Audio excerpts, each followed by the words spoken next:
anak-anak. Pagi Bu. Bagaimana kabarnya hari ini?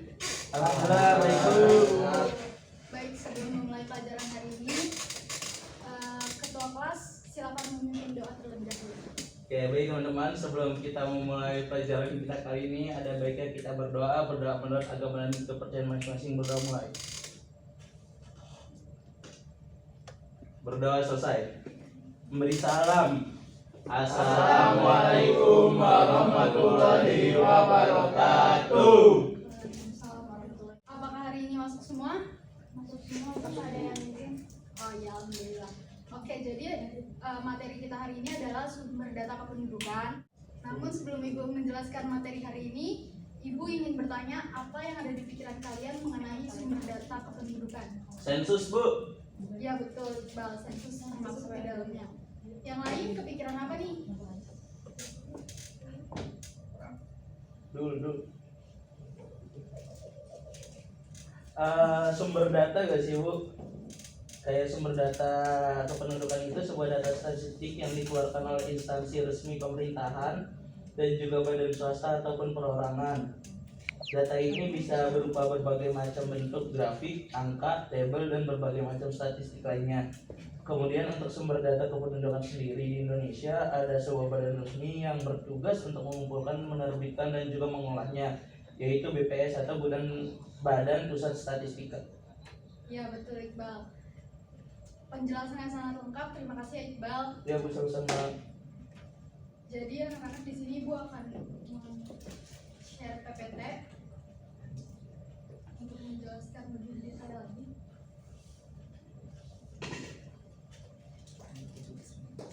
Sumber data kependudukan.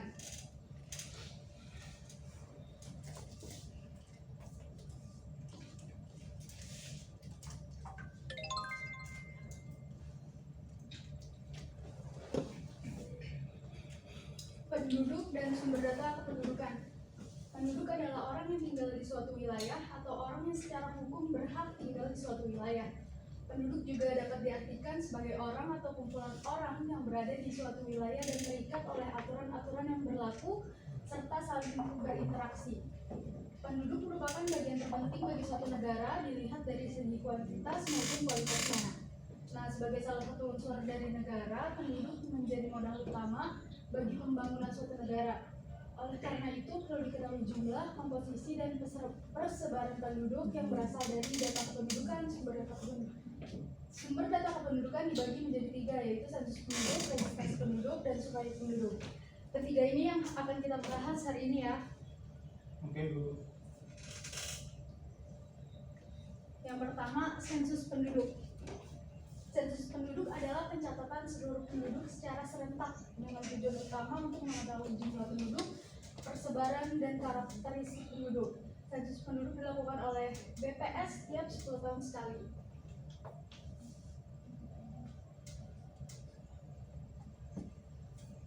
Kemudian syarat-syarat sensus. Yang pertama, pencatatan yang menyeluruh terhadap semua orang, artinya semua orang yang tinggal di suatu wilayah atau negara wajib dicatat tanpa terkecuali. Yang kedua, dilaksanakan pada waktu tertentu. Sensus hanya dilaksanakan pada waktu tertentu, yaitu 10 tahun sekali secara serentak. Yang ketiga, mencakup suatu wilayah. Ruang lingkup sensus harus meliputi suatu wilayah administratif tertentu.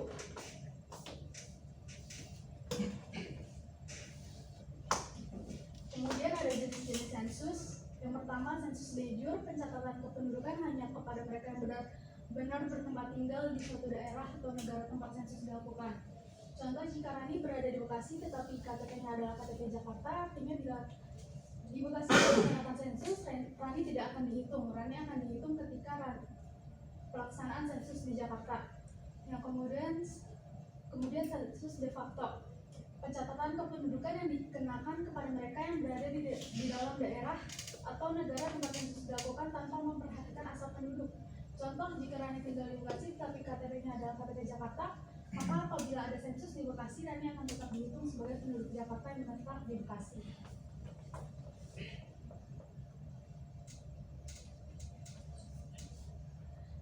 Metode sensus. Yang pertama adalah metode metode householder, pengisian daftar pertanyaan dilakukan oleh penduduk sendiri. Kelebihannya yaitu waktu yang diperlukan lebih cepat karena petugas tidak harus mendata satu persatu penduduk. Daftar pertanyaan dikirimkan kepada aparat desa. Namun kelemahannya yaitu data yang diperoleh kurang terjamin kebenarannya karena memungkinkan penduduk tidak mengisi data dengan kondisi sebenarnya. Metode canvasser yaitu petugas mendatangi tempat tinggal penduduk dan mengisi daftar pertanyaan. Kelebihannya data yang diperoleh lengkap dan penduduk sulit untuk memasukkan data. Kekurangannya waktu yang diperlukan lebih lama karena jumlah petugas terbatas sedangkan wilayah luas. Nah, yang kedua ini ada survei penduduk. Survei penduduk adalah metode pengumpulan data yang dilakukan melalui pencacahan sampel atau hanya mencacah sebagai penduduk. Survei dapat dilaksanakan kapan saja sesuai kebutuhan. Contoh survei yang dilakukan oleh BPS adalah survei Social Economic Nation atau SUSENAS dan survei penduduk antar sensus atau SUPAS.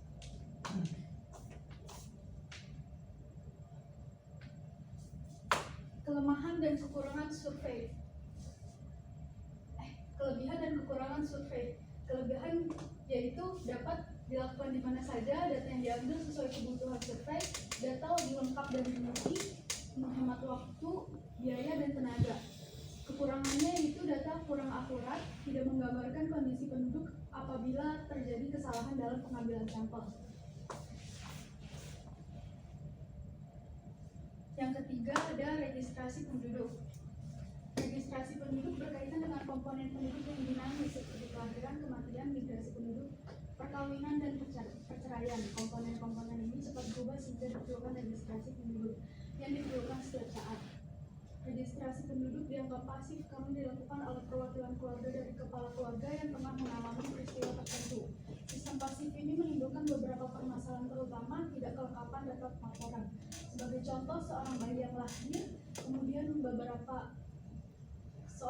lahir beberapa menit kemudian meninggal dunia, seharusnya hal tersebut dicatatkan sebagai peristiwa kelahiran dan kematian, namun orang tua bayi tersebut tidak melapor.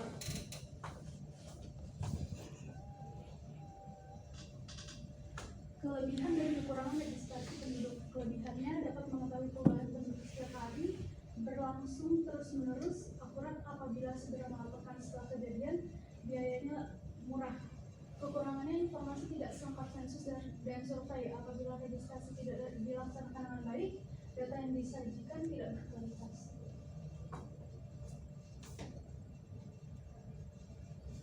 Nah, perbedaan survei penduduk, sensus penduduk, dan registrasi penduduk. Sensus merupakan suatu langkah untuk mengumpulkan, mengolah, serta mendidik data kependudukan secara menyeluruh di Indonesia, biasanya dilakukan 10 tahun sekali. Kemudian registrasi merupakan pencatatan yang dilakukan secara terus-menerus seperti halnya pencatatan KTP dan yang lainnya. Kemudian survei merupakan cara untuk memperoleh data kependudukan dengan tidak menghitung seluruh responden yang ada pada suatu daerah, tetapi dengan cara mengambil sampel. Perbedaannya dari segi waktu, sensus dilakukan dalam kurun waktu 5-10 tahun sekali, survei dilakukan dalam kurun waktu 5 tahun sekali tergantung pendanaan, registrasi dilakukan terus-menerus tanpa ada jangka waktu seperti pembuatan KTP, KK, dan lain-lain. Kemudian dilihat dari jangkauan, sensus menjangkau seluruh penduduk, survei sebagian penduduk, registrasi seluruh penduduk. Oke, sampai di sini apakah ada yang ingin ditanyakan? Abdul, Bu. Iya Bu, saya mau nanya, sebenarnya sensus tuh penting banget ya sih Bu kalau nggak dilakuin, jadi nggak apa-apa gitu kalau nggak dilakuin. Gimana ya? Sensus itu sangat mungkin dilakukan, Abdul, karena data penduduk dari sensus itu digunakan pemerintah sebagai landasan untuk membuat kebijakan di berbagai bidang. Contohnya di bidang pangan, pendidikan, perumahan, dan lain sebagainya. Abdul. Jadi wajib ya Bu ya? Wajib ya. Ini mudah. Apakah ada yang ingin bertanya lagi? Bu, mau tanya dong Bu, kalau misalnya sensus tuh kenapa sih Bu dilakukan itu ya 10 tahun sekali doang? Itu dikarenakan sensus membutuhkan waktu yang sangat lama dan kita biasanya pelaksanaannya itu sekitar 1 bulan dan melibatkan banyak orang, kemudian memakan biaya yang sangat besar sehingga tidak akan efisien apabila dilakukan setiap tahun. Gitu ya Nandita. Baik, terima kasih Bu. Oke, sesi tanya jawabnya Ibu cukupkan ya. Ibu akan memberikan kuis sebagai penilaian hari ini. Nah, ini ada 5 pertanyaan yang gampang-gampang banget. Iya, kalau kalian merhatiin tadi pasti bisa jawab. Yang bisa dulu lima-limanya gampang. Ayo, siapa yang mau milih pertanyaan pertama? Saya Bu. Pendataan penduduk yang hanya ditujukan kepada setiap orang yang resmi berdomisili di suatu daerah adalah jawabannya sensus de jure, Bu. Ya betul. Tepuk tangan buat Ika. Ayo soal kedua siapa? Gampang dulu. Enggak kebaca. Sumber data kependudukan meliputi Ibu bacain ya. Iya Ibu, boleh. Sumber data kependudukan meliputi. Oh, tadi itu ada survei, sensus, sama registrasi. Iya betul. Tepuk tangan untuk aku. Kali ini bisa. Ayo nomor 3 siapa? Saya mau jawab yang nomor 3, badan resmi pemerintah yang bertugas untuk mengumpulkan, menerbitkan, dan juga mengolah sumber data kependudukan itu BPS, Bu. Iya betul. Siapa yang nomor 4? Sorry Bu, Ya. berapa tahun sekali sensus penduduk dilakukan? Kata ibunya 10 tahun. Iya betul. Tepuk tangan lagi buat Betul. Pak. Keren itu, Pak. Siapa? Yang mau jawab? Saya Bu. Iya. Tujuan akhir dilaksanakannya sensus itu sebagai sumber data dalam perencanaan pembangunan nasional. Iya betul. Semuanya Bu. Keren, masih siswa ini. Oke. Untuk pelajaran hari ini Ibu cukupkan ya anak-anak. Kurang lebihnya mohon maaf. Wassalamualaikum warahmatullahi wabarakatuh. Terima kasih Bu. Apa?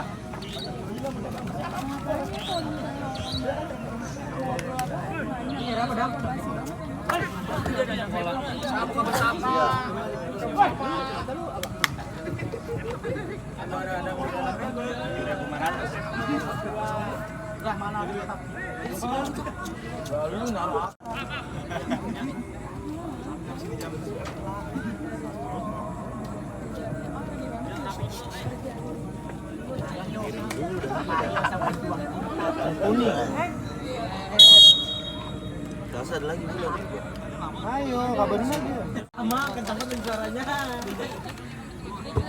Ini akan